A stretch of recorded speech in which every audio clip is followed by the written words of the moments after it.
मुख्यमंत्री हेमंत सोरेन द्वारा अंगड़ा में 80 डिसमिल पत्थर उत्खनन का लीज लेने के मामले में चुनाव आयोग ने सीएम हेमंत सोरेन को 10 मई तक स्थिति स्पष्ट करने के लिए कहा है। चुनाव आयोग ने कहा है कि माइनिंग लीज लेने का मामला सामने आया है, ऐसे में क्यों नहीं जनप्रतिनिधित्व कानून के 9(a) के तहत कार्रवाई की जाए। अब मुख्यमंत्री को पूरे मामले में आयोग ने के समक्ष अपनी स्थिति साफ करनी होगी। बता दें कि पूर्व मुख्यमंत्री रघुवर दास ने राज्यपाल रमेश बैस से मुलाकात कर सीएम सोरेन द्वारा माइनिंग लीज लेने के मामले में शिकायत पत्र सौंपा था और राज्यपाल से मिलकर ऑफिस ऑफ प्रॉफिट के मामले में 9(a) के तहत सदस्यता समाप्त करने का आग्रह किया था। इसके बाद राज्यपाल ने शिकायत पत्र भेजकर चुनाव आयोग से मंतव्य मांगा था। तो बता दें कि सीएम को चुनाव आयोग का सोकॉज नोटिस आया है और अब सीएम की मुश्किलें एक बार फिर से बढ़ सकती है। मैं बता दें कि हेमंत सोरेन को 10 मई तक स्थिति स्पष्ट करनी होगी। चुनाव आयोग की तरफ से ये नोटिस जारी किया गया है।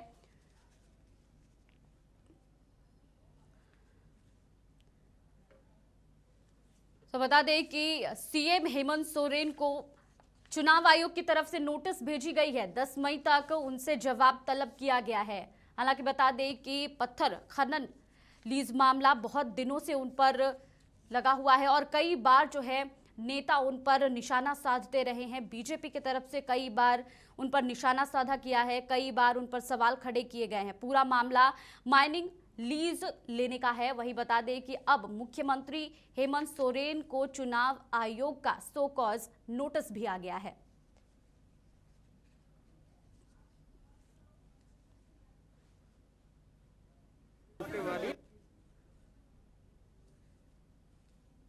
तो इस खबर पर ज्यादा जानकारी के लिए रुक करेंगे हमारे वरिष्ठ सहयोगी न्यूज रूम से हमारे साथ जुड़ रहे हैं पंकज प्रसून। पंकज, देखिए मुख्यमंत्री को चुनाव आयोग की तरफ से सो कॉज नोटिस जारी कर दिया गया है। 10 मई तक उनको स्थिति स्पष्ट करनी होगी। अब देखिए अनुजा, ये तो होना था, ये जो प्रोसेस है, जो खास करके पीपल्स रिप्रेजेंटेशन एक्ट की बात कर रहे हैं, तो जब भी किसी जनप्रतिनिधि के खिलाफ आरोप लगते हैं तो सबसे पहले जो मंतव्य लिया जाता है वो चुनाव आयोग से लिया जाता है। राज्यपाल के पास चूँकि शिकायत आई थी विपक्षी दलों की, भाजपा खास करके, उन्होंने दिया था। उसके बाद अगला प्रोसेस यही होता है कि उन्होंने इस बारे में चुनाव आयोग से मंतव्य मांगा और डॉक्यूमेंट्स उनके सामने जो भी शिकायत की जो पत्र थी और जो भी दस्तावेज अटैच किए गए थे वो पेश किया। उसके बाद चुनाव आयोग ने क्या किया कि उन्हीं डॉक्यूमेंट्स को सत्यापित कराया कि ये भाई डॉक्यूमेंट्स जो विपक्ष की ओर से आरोप लगाए गए हैं वो सही हैं या नहीं। उन्होंने राज्य के मुख्य सचिव को बोला कि आप सत्यापित करके दीजिए कि ये जो भी दस्तावेज है वो सही दस्तावेज है या कहीं कोई फेक तो नहीं है। इसके बाद जब मुख्य सचिव ने सत्यापित करके दिया तो उन्हीं के आधार पर चुनाव आयोग ने अब जो जिन पर आरोप लगा है उनको अपना पक्ष रखने के लिए कहा है कि ये आप पे आरोप लगे हैं, ये दस्तावेज हमारे पास हैं और आप अपनी सफाई दीजिए कि आपको अपनी सफाई में क्या कहना है। तो देखना ये होगा कि हेमंत सोरेन या बसंत सोरेन है, ये दोनों अपनी सफाई में क्या कहते हैं। दूसरी महत्वपूर्ण बात यह है अनुजा कि बार बार जो पीपल्स रिप्रेजेंटेशन एक्ट की बात की जा रही है तो अलग अलग धाराओं का हवाला दिया जा रहा है कि इस पे सज़ा हो सकती है कि नहीं या सरकार जा सकती है कि नहीं। दरअसल मुद्दा ये है ही नहीं। मुद्दा इलेक्शन कमीशन के सामने या राज्यपाल के सामने ये नहीं है कि आपकी सरकार जाएगी या बचेगी। उनके सामने मुद्दा ये है कि चूंकि हेमंत सोरेन पर अपने लोगों को फ़ायदा पहुंचाने का आरोप है, उनके अपने नाम पे उन्होंने मांझ कराया है, तो क्या ये आरोप सही हैं या नहीं है। वो सज़ा सुनाना या न सुनाना तो बाद की बात है। तो आरोप अगर सही साबित होते हैं, मान लिया कि ये साबित हो जाता है कि इन्होंने अपने नाम पे लीज का आवंटन कराया, पत्थर खदान लीज का, और उसके जब ये पद पे आए उसके बाद भी कुछ प्रोसेस हुआ है उसमें, या फिर ये साबित हो जाता है कि हेमंत सोरेन ने अपने भाई को किस तरह से फ़ायदा दिलवाया हो, अगर ये साबित हो जाता है कि हेमंत सोरेन ने सही में सीएम रहते हुए अपनी पत्नी को औद्योगिक भूमि दिलवाई हो, तो ये सब जब साबित होता है तो ये कॉन्फ्लिक्ट ऑफ इंटरेस्ट का एक केस बनेगा। इस पर कॉन्फ्लिक्ट ऑफ इंटरेस्ट मतलब हितों का टकराव है। जब आप संवैधानिक पद की शपथ लेते हैं तो जनरली अमूमन परंपरा हमारे यहाँ ये रही है हमारे देश में कि जो भी आप पहले से जो भी बिजनेस करते आ रहे हो, बिजनेस करना बुराई नहीं है, लेकिन जब आप संवैधानिक पद पे आते हो तो उस वक्त के लिए, जब तक जिस दिन से आप पद पे आए और जब तक आप पद छोड़ नहीं दिए, तब तक आपको उन चीज़ों को किनारे रखना पड़ता है। आपको ये बताना होता है कि अब मेरा उन सब चीज़ों से कोई वास्ता नहीं है, क्योंकि मैं संवैधानिक पद पे हूँ, मैंने संविधान की शपथ ली है,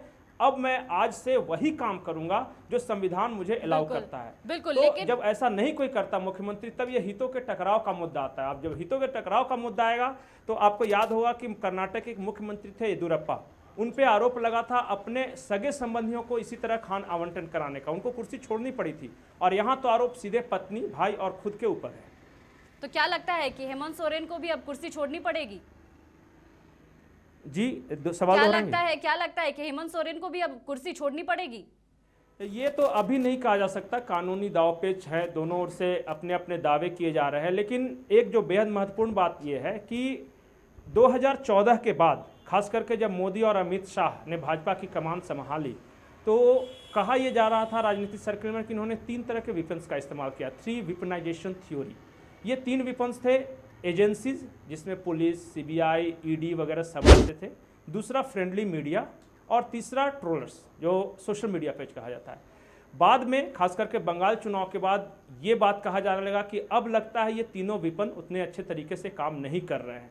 खास करके जिस तरह से सोशल मीडिया पर काउंटर अटैक होना शुरू हो गया, उसके बाद जब एजेंसीज की बात आई तो ममता बनर्जी ने एक स्ट्रेटजी अपनाई कि अगर आपके पास सीबीआई, ईडी या दूसरे कोई एजेंसी है तो हमारे स्टेट में हमारे पास भी एसीबी है और भी हमारी अपनी पुलिस है, हम दूसरी तरफ से काउंटर केस करेंगे। झारखंड में भी वही हो रहा है। जैसे ही मुख्यमंत्री हेमंत सोरेन पर आरोप लगा तो जो भाजपा थी उन्होंने राज्यपाल से मदद मांगी और सीधे वो बात चली गई केंद्रीय चुनाव आयोग के पास। जब पंकज मिश्रा पे आरोप लगा तो सीधे बात चली गई रूपा तिर्की मामले में सीबीआई के पास। उसके बाद मतलब कि बीजेपी की ये कोशिश है कि किसी तरह ये मामला केंद्रीय एजेंसियों के पास चले जाए ताकि वो हाथ जो है वो केंद्र के हाथ में ये पूरा मामला आ जाए। वहीं जब राज्य सरकार का काउंटर अटैक ये है कि अगर आप मेरे पे आरोप लगाते हैं और मेरा मामला केंद्रीय एजेंसियों के पास चला जाता है तो मैं भी आरोप लगाऊंगा और आपके मामले को मैं अपने राज्य एजेंसियों को दूंगा। तो मतलब इसे सीधे तौर पर मान ले कि केंद्रीय चुनाव आयोग के पास मामला जाता है, ठीक उसके बाद झारखंड मुक्ति मोर्चा की ओर से पीसी की जाती है और रघुवर दास खास करके जो पूर्व मुख्यमंत्री है उन पर मोमेंटम झारखंड से जुड़े आरोप लगाए जाते हैं और एसीबी जांच की जाती है। जब से मुख्यमंत्री हेमंत सोरेन आए हैं कई जांच ऐसी है रघुवर दास के खिलाफ जो एसीबी के पास गई। तो अब ये अटैक और काउंटर अटैक हो रहा है। तो पंकज, इसे सीधे तौर पर मान ले कि बीजेपी की तरफ से सीएम हेमंत सोरेन को घेरने की कोशिश की जा रही है।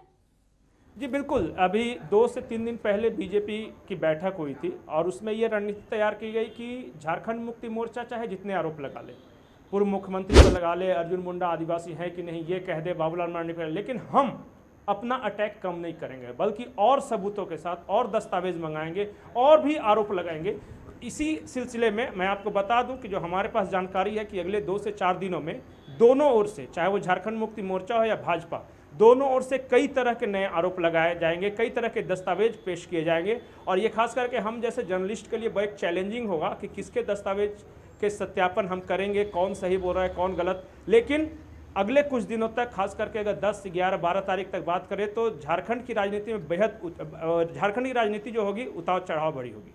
जी बिल्कुल, बहुत बहुत शुक्रिया तमाम जानकारियों के लिए पंकज। तो अब हेमंत सोरेन को चुनाव आयोग की तरफ से नोटिस जारी कर दिया गया है। हेमंत सोरेन के पास 10 मई तक का समय है और उन्हें स्थिति स्पष्ट करने को कहा गया है।